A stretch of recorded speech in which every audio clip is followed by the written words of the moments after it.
over.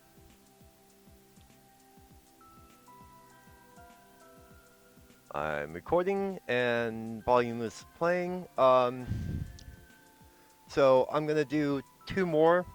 This one and the next one, which will bring my total video count up 30 for the popular levels. I'm not counting the endless runs I did. Those I'm probably gonna do more of. But after that, I'm gonna take a break for maybe the rest of the week. And do some Yoshi's Crafted World. It's a game I have and I really like, and I'm really close to beating it, I think. There's just a couple levels I have to finish getting some little things in to get the flowery version of the level unlocked. If anyone who's played Yoshi's Crafted World knows that. So I'm going to get into this video. Again, the same parameters: popular, expert, my region, all tags used. And I'll see how many levels I can beat in the 10-15 minute level. They've been around 10 minutes, so 10-12 minutes. So let's continue with that, shall we? And go. So I don't know if I'll have a question tonight. I'll try to think of one.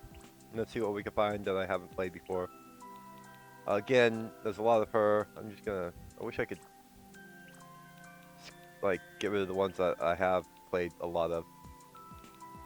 But I may just end up having to play some of hers, the ones I haven't played, like here.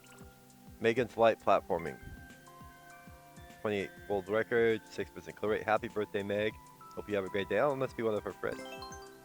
Megan's Light Platforming. Okay. So we're going to get into this. This SMM2 May.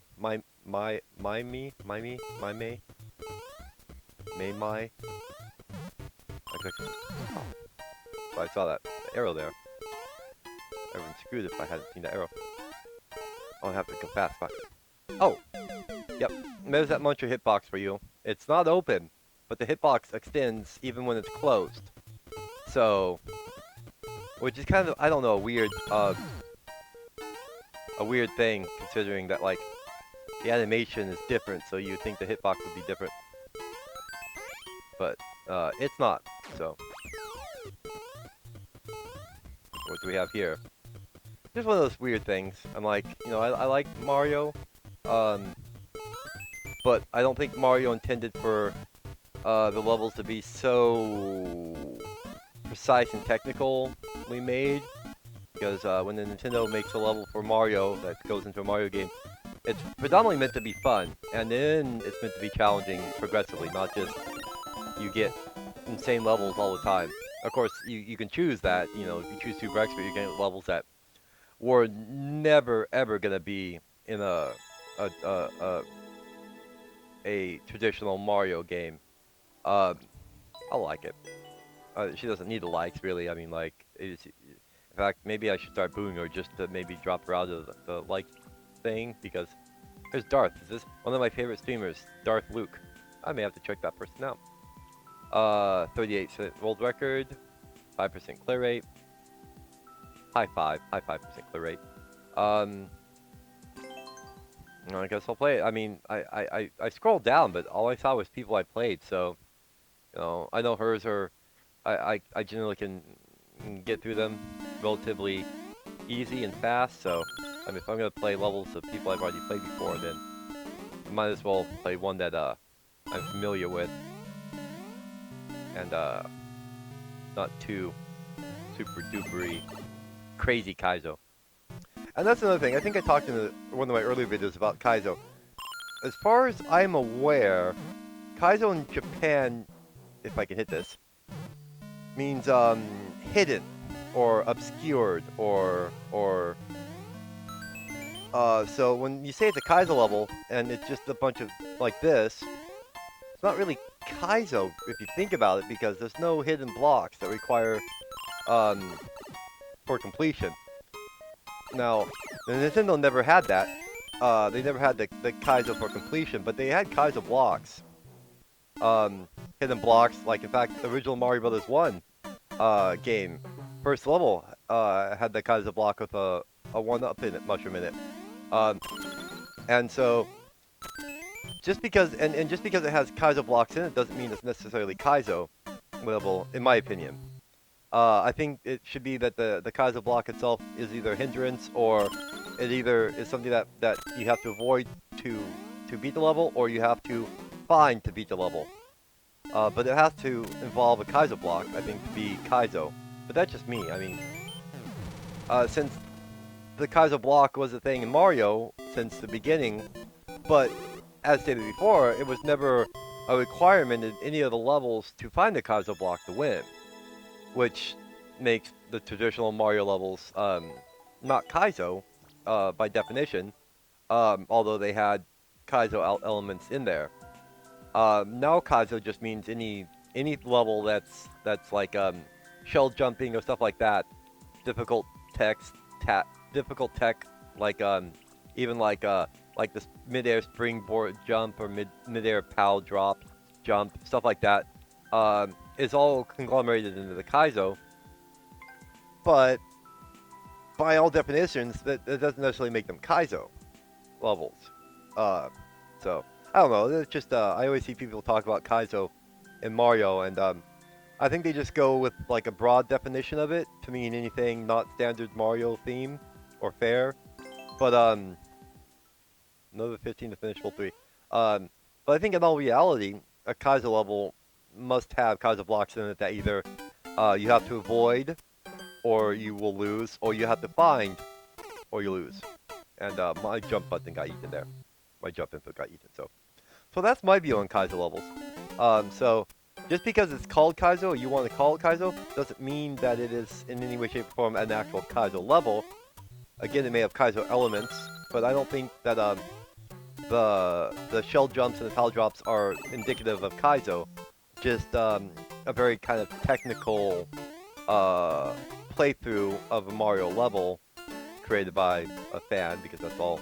I mean, there are Nintendo made levels on Mario Maker, but for the most part, the levels are by fan design, so you really can't again hold them to the standard of Nintendo. Although I wish more people kind of tried to hold that standard when they made levels, and then we wouldn't get nearly as much crap as we do. And then like fellow YouTubers like Ryukar and Papanga, I'm probably butchered his name. I'm just gonna call him Pangea. Um, they specifically like that heart garbage, and I guess that's, you know, who's to say that that's not something that should exist for people. But there should definitely be a filter for Kaizo or stuff that's more like technical, like the shell jumps, pal drops. I don't know. That's just me. I always thought it was weird that people refer to them as like Kaizo levels when um, I mean, there are some. In fact, they'll play levels, and I've seen them play levels. I've played levels where, like, there's Kaizo blocks and jumps to make you die. That, by all definition, should be a Kaizo level because the Kaizo block plays a crucial role in the progressing through the level. But if it's just a bunch of shell jumps and pal drops and speed runs, there's not much Kaizo in it. I mean, there can be, but I think Kaizo has to be the underlining pin of the level creation for it to be a Kaizo level. Oh, I'm just not getting that jump. This might be my last level. I'm at 9. I'm gonna be quiet and focused and try to think of a question to ask because I'm kind of not sure what I should ask. So, whoa, I almost died there. So I'm gonna be quiet and think and die.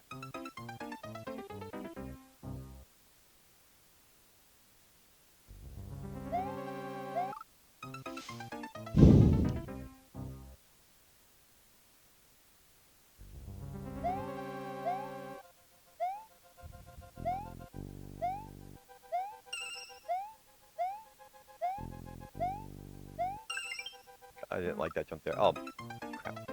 Oh, I think I know. It's a Mario related question too. So now if I can keep it in my head until I beat this without forgetting, because that's a very distinct possibility, me forgetting what I'm gonna ask. But I think I have a question now. And then, as I said, it is Mario themed. So, oh, that muncher. I haven't seen a good thumbnail. Maybe I need to die once and get a good thumbnail. What am I at? 9 minutes and 47 seconds. Okay, 9:44. Okay. I will then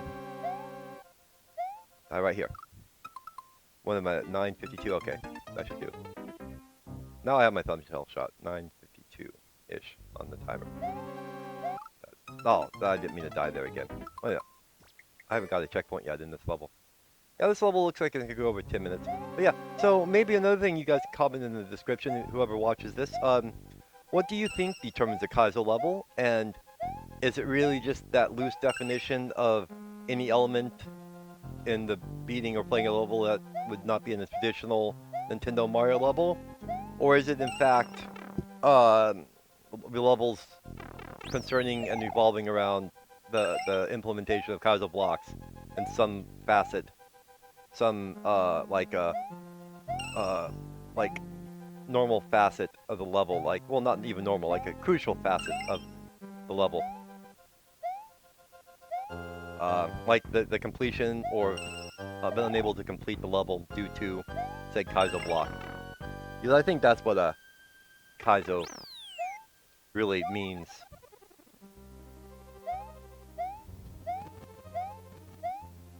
Woohoo! Thankfully, those muncher placements on stuff like that are usually pretty predictable. Are